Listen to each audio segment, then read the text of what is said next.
आज लक्ष्मी माता का हैप्पी बर्थडे टू यू है। आज के दिन ही माता लक्ष्मी जी समुद्र मंथन से प्रकट भई।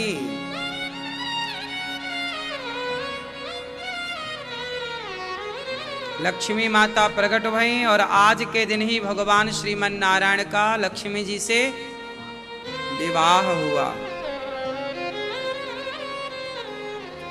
तो लक्ष्मी जी प्रकट भई और लक्ष्मी जी का विवाह हुआ, इसलिए लक्ष्मी जी की पूजा होती है। इसलिए गणेश लक्ष्मी जी के बीच में लक्ष्मी जी के साथ भगवान नारायण जरूर रखिएगा, गोपाल जी रख लीजिएगा। लक्ष्मी जी भगवान श्रीमन नारायण, आपने वो आपके घर में वो तस्वीर होगी या वो विग्रह होगा जहां नारायण भगवान लेटे हैं और लक्ष्मी जी उनके चरण दबा रही हैं। ये वाला स्वरूप भगवान जी का सबके घर में होना चाहिए। वास्तु के हिसाब से भी भगवान शयन करते हैं, जहां जिस घर में भगवान नारायण के शयन करने का चित्र होता है, जहां भगवान लेटे हैं, तो जहां नारायण लेटेंगे वहां तो लक्ष्मी जी बैठ के क्या करेंगी? वहां से तो जाने की कोई संभावना है ही नहीं। तो आपके घर में लक्ष्मी गणेश जी का तो पूजन आज करेंगे ही करेंगे, परंतु लक्ष्मी नारायण का पूजन विशेष होता है आज के दिन। आज लक्ष्मी नारायण का दिन है। अब आप कहोगे फिर गणेश जी कहां से आ गए? तो गणेश जी यहां आए कि हम सनातनियों में कोई भी पूजा हो, लक्ष्मी नारायण की पूजा भी हो, तो पहले गणेश जी की पूजा होती है, इसलिए गणेश जी सही है। हमारे यहां कोई भी कार्य होता है तो पहले किसकी पूजा? विघ्नहर्ता, विघ्न विनाशक, प्रथम पूज्य। तो गणेश जी प्रथम पूज्य हैं, इसलिए गणेश जी की पूजा होती है। और गणेश जी की पूजा करके फिर लक्ष्मी नारायण की पूजा होती है। लक्ष्मी जी की अकेले पूजा मत कर लीजिएगा, गणेश जी की पूजा करिएगा। हे गणेश जी, जैसे आप अपने माँ बाप की सेवा करते हैं, जैसे अपने माँ बाप की परिक्रमा गणेश जी लगाए ना, तो संपूर्ण पृथ्वी की परिक्रमा लगाने का फल मिला। हे गणेश जी, आपकी जैसी बुद्धि हमारे पास हो। गणेश जी बुद्धिमान है। बुद्धि कैसी हो? गणेश जी जैसी। तो जिसके पास गणेश जी जैसी बुद्धि होगी, निश्चित ही लक्ष्मी जी वहीं रहेंगी। अच्छा ये बताओ, लक्ष्मी जी मूर्खों के पास रहती हैं कि समझदार विद्वानों के पास? बुद्धिजीवी बुद्धिमानों के पास लक्ष्मी जी हैं या मूर्खों के पास?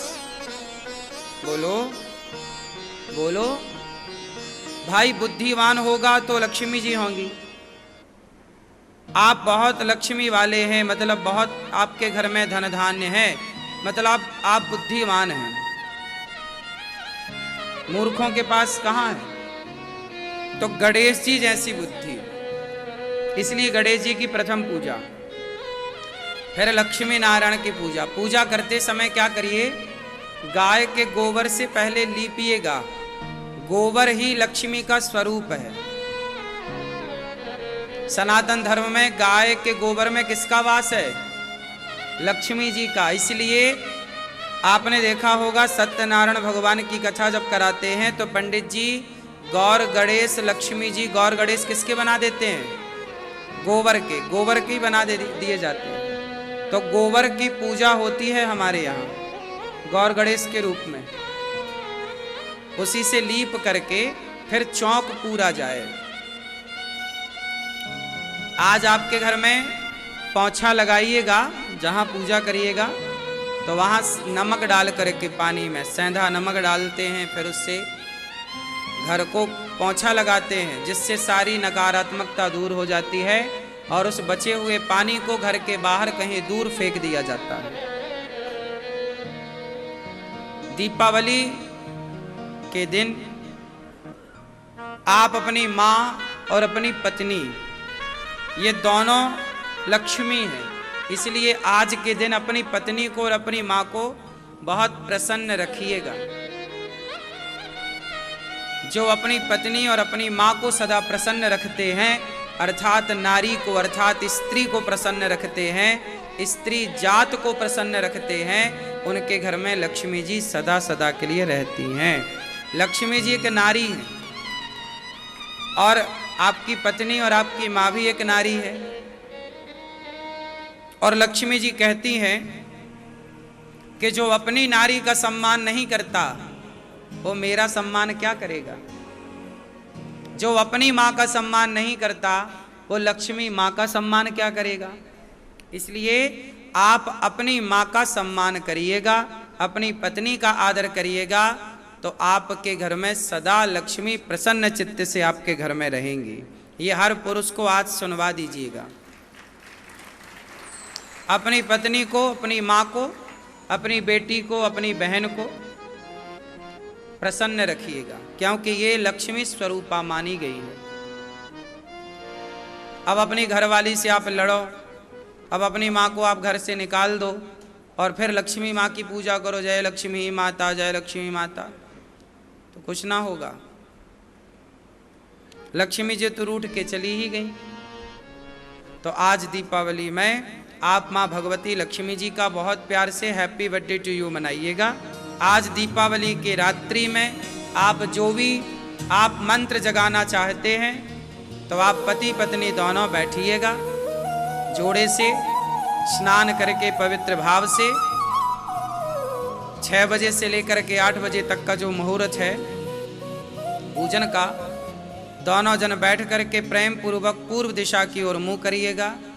गाय के गोबर से लीप करके जो आपके घर में लक्ष्मी गणेश जी हैं, नारायण हैं, उनको स्थापित करिएगा। चौकी पर कपड़ा बिछा करके और उनको स्थापित करके भगवान जी को और उनकी पूजा जल इत्यादि से, पंचगव्य से, और पंचगव्य आप पी के फिर शुरू करें, दूध दही घी शक्कर शहद से पंचोपचार पूजा करके और प्रेम पूर्वक आपके घर में आज नई डायरी हो, नया पेन हो, खाता बही, उसको रखिएगा। उसमें स्वास्तिक बना करके माँ सरस्वती का आवाहन पुस्तक में कीजिएगा। बच्चों की कॉपी किताब का पूजन, आपके घर में आज के दिन तराजू का पूजन होता है, आज के दिन हल का पूजन होता है, बांट का, तराजू बांट का पूजन होता है। जो भी आपके पैसे हैं, सोना चांदी है, जो आपने धनतेरस में खरीदा होगा या जो आपके पास है, उसको रख कर के पूजन होता है। मानो ये सब कुछ भगवान को दिखाया जाता है कि हे प्रभु, जैसे सरकार को बताना पड़ता है ना कि हमारे पास क्या है क्या नहीं है, ऐसे दीपावली में आप सब बताओ लक्ष्मी माँ को कि देखो माँ आपकी कृपा से ये है, तो माँ देखेंगी कि आपके घर में क्या है क्या नहीं है। जो है उसे बनाए रखेंगी, जो नहीं है लगेगा माँ भगवती को कि चाहिए तो माँ लक्ष्मी उसे पूरा कर देंगी।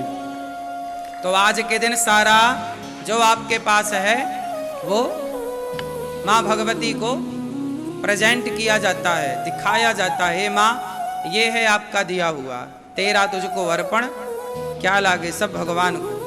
तो आज के दिन बड़े प्रेम से आप दीप प्रज्वलित कीजिएगा, देसी घी के दीपक जलाइएगा,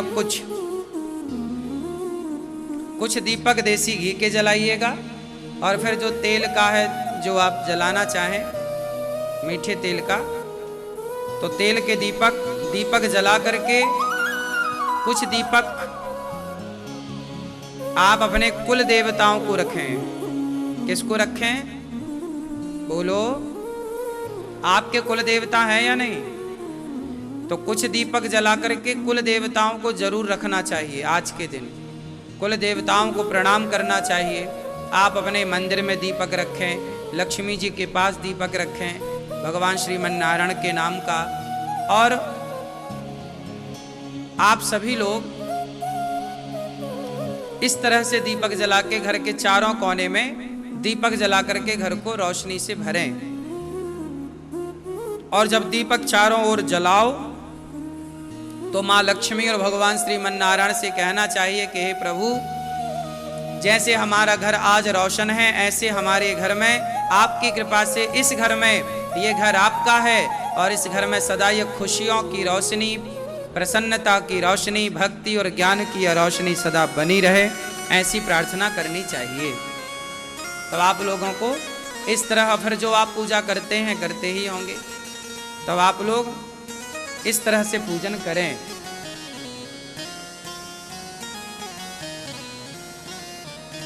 बहुत सारी विधि विधान आपको आपके पूर्वजों से मिलती है। कुछ कुछ परंपरागत पूजा होती है जो आपके बाप दादों ने करी, तो उनसे पूछ लिया करो।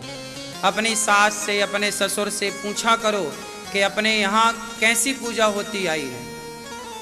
कई बार परंपरागत पूजा होती है कि बाप दादे जो करते आए हैं हम उसी को फॉलो करते हैं। तो इस तरह से दीपावली की पूजा करनी चाहिए सबको। आज के दिन अपने घर पे तो दीपक जलाना ही चाहिए, और दीपक जला के जब पूजा पाठ संपन्न हो जाए तो एक दूसरे को मिठाई खिलाने की भी परंपरा है, एक दूसरे को गले लगाने की भी परंपरा है।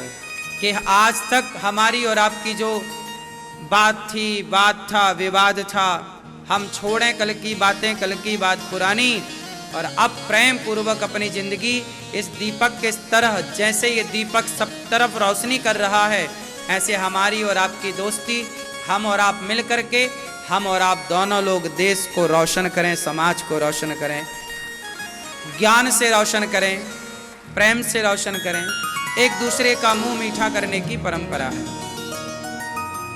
लाई आज के दिन चढ़ती है। आप में से कितने लोग लाई चढ़ाने की परंपरा जानते हैं? चढ़ती है लाई? क्यों, क्या होती है लाई? काय की बनती है? बताओ, लाई काय की बनती है? काय की? हाँ, धान को जब गरम किया जाता है कढ़ाई में, उसमें रेत वेत डालते हैं ना, फिर उसमें गरम करते हैं, तो धान से क्या निकलती है? व्हाइट कलर की लाई, सफेद होती है, वो स्वच्छ होती है।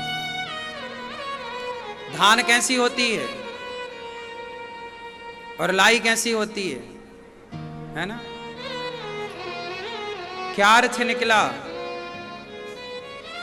तपाया गया ना, धान को क्या किया गया, फिर क्या निकली, और फिर किसे चढ़ी?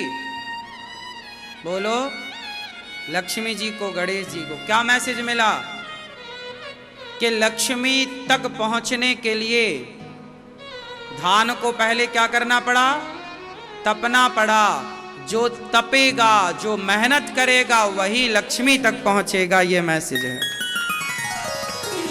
आप सोचो कि बिना मेहनत करे हम सफल हो जाएं, बिना मेहनत करे लक्ष्मी पा जाएं। आप बिना मेहनत करे लक्ष्मी पा भी लोगे तो याद रखना टिकेगी नहीं। जिन्हें बफौती के रूप में मिल जाती है ना लक्ष्मी, वो साल 2 साल 4 साल में बर्बाद कर देते हैं सब। लेकिन जो मेहनत करते हैं, तपते हैं, जो तपते हुए आगे बढ़ता है, वो सदा लक्ष्मी पुत्र बन करके रहती है या रहता है। तो लाई इसलिए चढ़ाई जाती है समाज को मैसेज देने के लिए कि लाई को लक्ष्मी तक पहुंचने के लिए कढ़ाई में तपना पड़ा, तब जाकर के वो निखरती है। धान से लाई बनती है, चमकती है, चांदी की तरह सफेद होती है ना। तो आप अभी कब चमकेंगे? जब आप तपेंगे। अब आप तपेंगे ही नहीं तो चमकेंगे कैसे?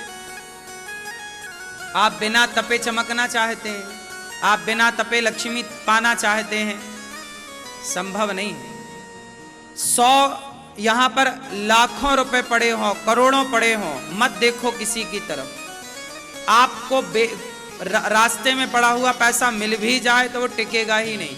यदि ऐसे ही पैसा टिकता तो सारे चोर और सारे डाकू करोड़पति ना हो जाते। पर वो जस की तस हैं। कितने लोग चोरी करते हैं रोज, चप्पल जूते तक चुरा लेते हैं, मोबाइल और चैन सोना चांदी तक लेके भाग जाते हैं, आपका बटुआ आपका पर्स तक लेके चोर भाग जाते हैं। लेकिन ये चोर जितने भी चोरी करने वाले हैं, ये आपने देखा होगा एक से ही रहते हैं। इनकी कभी तरक्की नहीं होती, कभी ये सुखी नहीं रहते, इनके परिवार में शांति नहीं होती। क्यों? ऐसे बेईमानी से धन शांति देता, ठहरता तो सब ना बेईमानी करते। कौन समझाए इन मूर्खों को कि धन वही ठहरता है जो पहले धान से लाई बनता है, अर्थात जो तपता है वही निखर के लक्ष्मी के चरणों तक जाता है, फिर लक्ष्मी माँ उसे स्वीकार करती हैं। तो आपको भी ये सिद्धांत फॉलो करना चाहिए। भगवान राम रावण को मार करके और फिर अयोध्या जी आए, भरत जी से मिले और राम जी राजा बने। प्रिय भक्तों, इसलिए हम आपसे कहते हैं कि इस बार लड्डू दीन दुखी को, भूखे को खिलाइए मिठाई। तो गौरी गोपाल आश्रम में रह रही हमारी वृद्ध माँओं की ओर भी इस दीपावली में कुछ ना कुछ आप माँओं की सेवा के लिए सहयोग अवश्य निकालिएगा। एक छोटा सा हिस्सा गौरी गोपाल आश्रम में वृद्ध माँओं के लिए, यहाँ चल रही सेवाओं के लिए इस दीपावली कुछ अलग निकालिएगा, ताकि आप पर लक्ष्मी माँ की कृपा सदा बनी रहे। जो दूसरों को बांट करके खाता है ना, लक्ष्मी माँ उनसे बड़ी प्रसन्न होती हैं। आप एक बात, एक सिद्धांत नोट कर लो, जो व्यक्ति सदा खाने के पहले दूसरों को खिलाने का भाव रखेगा, उसके जीवन में कभी लक्ष्मी की कमी हो नहीं सकती। बस आप ये निश्चित मान लो, लिख लो, बच्चों को याद करा दो ये लाइन कि खाने के पहले जो दूसरों का ख्याल रखता है, जो दूसरों की फिक्र करता है, बस लक्ष्मी जी उनके द्वार पर सदा विराजती, उनके घर पर सदा विराजती। किसके घर में सदा लक्ष्मी जी रहती हैं? जो खाने के पहले दूसरों की फिक्र करता है, दूसरों की चिंता करता है कि क्या वो गरीब है, क्या वो खाया होगा, क्या वो भूखा है, क्या वो खाया होगा। उसको पहले खिलाकर, उसको देकर फिर कोई खाए, तो लक्ष्मी जी सदा बनी रहती।